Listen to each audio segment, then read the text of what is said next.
Salut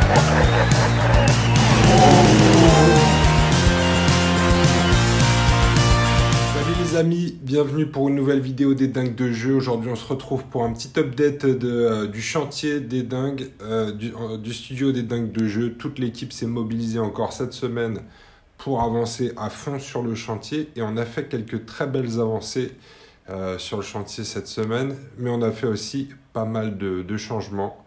Le dicton du jour, c'est faire et défaire, c'est toujours travailler, parce que le plan qui était parfait sur le papier n'a pas survécu au premier test. Vous vous rappelez qu'ici, on avait la piste de défond vert sur laquelle était posée la caméra contrôlable à distance, la caméra PTZ. On a changé tout ça parce que ce qui s'est passé, c'est qu'on s'est rendu compte que ce dispositif-là était beaucoup trop présent quand on passait sur la caméra 1 qui donne un plan général de toute la salle.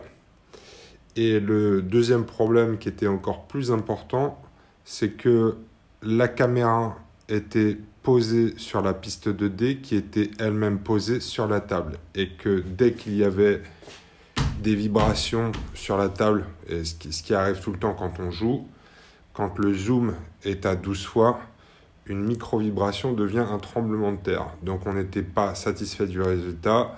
On a fait une petite séance de brainstorming avec l'équipe pour arriver au nouveau résultat. La piste de défond vert est passée là-bas et la caméra, on l'a complètement dissociée du reste du setup et de la table. Donc on a tout fixé au plafond. Voilà, comme ça les vibrations ne gêneront plus la caméra PTZ. Donc vous la voyez, elle est là au plafond. À côté, il y a la caméra qu'on appelle la caméra numéro 1, c'est le plan général de la salle. Et la nouveauté du jour, c'est la caméra zénithale. Donc c'est la troisième caméra qu'on teste pour là-haut. Et finalement, ce qui convient le mieux, c'est une GoPro. Donc une GoPro qui est fixée au plafond, directement sur les panneaux LED et qui va donner une vue générale de la table de jeu. Donc c'est la troisième. La GoPro fait le taf parce qu'elle a suffisamment... Alors je ne connais pas les termes techniques, je ne suis pas un expert ni de toute la partie vidéo ni des optiques. Mais vous voyez, c'est une histoire de focale, je crois. Vous nous direz dans les commentaires, mais il faut avoir suffisamment de recul pour pouvoir avoir une vue de toute la table tout en ayant la caméra fixée au plafond. Et toutes les caméras qu'on a testées avant ne permettaient de voir qu'une partie de la table. Donc on y est arrivé aujourd'hui avec une GoPro, on va vous montrer le résultat. Il y a une petite déformation d'image qui est arrondie, mais c'est mineur comme problème par rapport à ce qu'on a pu expérimenter avant. Donc voilà un peu l'avancée du setup avec une petite mise en situation avec une partie de Special, qu'on a fait une partie avec Thibaut et Inès aujourd'hui qu'on vous présentera, qu'on va vous monter, qu'on vous montrera bientôt. Donc ici la piste de défond vert, on va passer de l'autre côté du bar parce qu'il y a quelques petits changements aussi. Donc vous voyez ici en passant on a commencé à installer des micros aussi, on en a deux comme ça, donc un de chaque côté du bar. L'objectif, et on verra si ça passe au test aussi, mais l'objectif c'est en ayant un micro de chaque côté du bar, on devrait pouvoir capter le son aussi bien des commentateurs qui seront derrière le bar que des joueurs. Ça c'est la théorie, on verra si ça marche. Derrière le bar, pas mal de changements. Momo y est arrivé, Momo a bricolé le joystick. Donc le joystick est connecté à la caméra PTZ. Donc maintenant, on peut contrôler la caméra ici avec ce joystick. Vous voyez, on peut faire tout ce qu'on veut ici. Et on a ce petit écran qui est connecté en permanence à la caméra PTZ. Donc il y a un câble HDMI qui passe par le plafond, qui fait le tour. Là, on a refait tout le câblage. Ça a été un chantier de ma boule, mais on a refait tout le câblage pour arriver là. Et donc en fait, ce petit écran est connecté en permanence à la caméra PTZ, ce qui permet de le gérer de façon individuelle et qui n'a pas de répercussion sur le stream.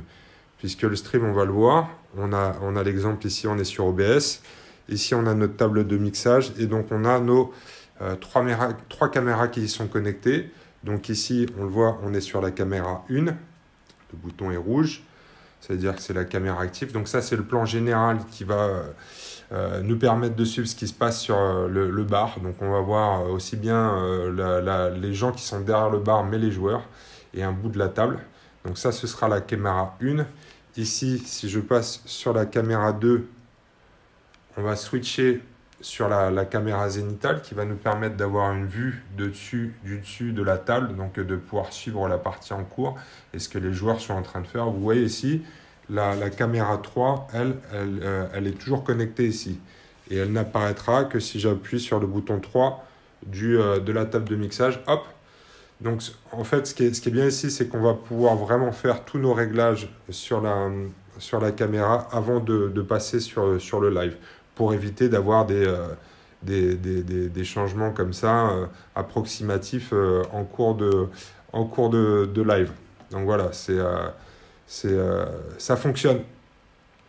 Tout fonctionne là, on est bon sur les 3 caméras, donc les 3 caméras principales, le joystick, la table de mixage ici. Vous voyez, on a les 2 sources sonores qui sont aussi actives, puisqu'on est branché ici aux 2 micros qui vont faire la prise de son. Donc les prochaines étapes ici, c'est régler la piste de défond vert. C'est un truc qu'on gérait plutôt bien en post-production quand on faisait du montage. Mais sur du live, c'est beaucoup plus compliqué avec OBS. Donc on a pas mal de réglages à faire, de tests à faire sur la piste de défond vert avant qu'elle soit opérationnelle à 100%. Donc ça va être un des prochains chantiers, c'est la piste de défond vert. Un des chantiers aussi, ça va être, maintenant qu'on a fait tout le câblage, qu'on essaye de nettoyer tout ça, parce que vous voyez, il y a des kilomètres de câblage DMI, d'alimentation électrique, etc. Il y a des prises dans tous les sens, donc on va faire des coffrages en bois pour que tout ça ne soit plus visible, qu'on n'ait que les parties à manipuler qui soient visibles, mais que tout le reste soit caché, parce que c'est un peu le bordel. De ce côté-ci, on a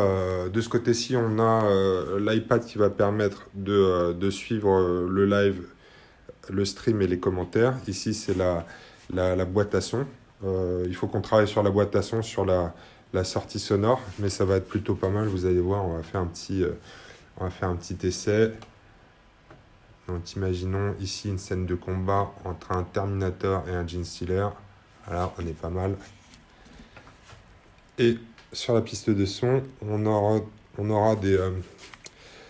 on va essayer de créer des fichiers par type de jeu sur lesquels on aura toutes les pistes sonores. Vous voyez, pour l'instant, le son sort de l'iPad. L'objectif, c'est d'avoir un petit ampli qui fasse un meilleur son que l'iPad. Mais on va avoir... Voilà, pendant les phases de combat, on aura les effets sonores. Donc, ça va être très cool.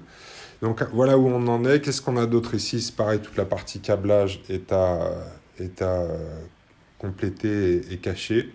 Mais sinon, ici, on est bon. Donc, ordi fonctionnel.